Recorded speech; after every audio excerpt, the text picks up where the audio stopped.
আসসালামু আলাইকুম ভাই বোনেরা, আশা করি ভালোই আছেন। আমিও ভালো আছি।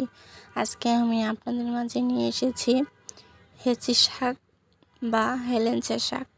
আপনারা কি নামে এটাকে চিনেন আমি জানি না, আপনারা কমেন্টে জানাবেন এই শাককে আপনারা কি নামে চিনেন।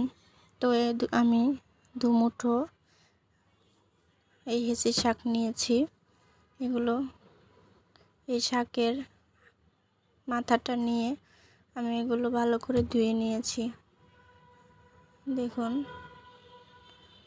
ভালো করে ধুয়ে লবণ দিয়ে চুলায় বসিয়ে দিলাম, হালকা একটু ভাপ দিয়ে নেব।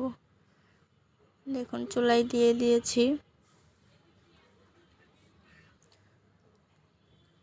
উল্টে পাল্টে দিচ্ছি যাতে সবগুলোই ভালোভাবে ভাপ হয়ে যায়। দেখুন, শাকটা ভাপ দেওয়া হয়ে গেছে। এখন নামিয়ে নিচ্ছি।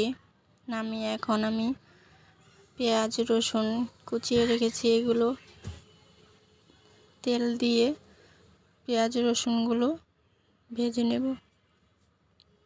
দেখুন, হালকা হালকা লাল লাল হয়ে আসলে ভাপ দেওয়া শাকগুলো দিয়ে দেব। পেঁয়াজগুলো ভেজে নিচ্ছি, ভাজা প্রায় হয়ে গেছে। এই পেঁয়াজের মধ্যে স্বাদ মতো লবণ দিয়ে দিচ্ছি, যেন শাকগুলো দিলে পানি না ওঠে। এখন সব শাকগুলো দিয়ে দিব, দিয়ে ভালো করে নেড়ে চেড়ে সব মিশিয়ে নেব। দেখুন, শাকগুলো দিয়ে দিয়েছি, পেঁয়াজ রসুনের সাথে সব মিশিয়ে নিচ্ছি। শাকটাও আমার হয়ে গেছে। দেখুন, শাকটা নামিয়ে নিব। এখন ভাজা হয়ে গেছে,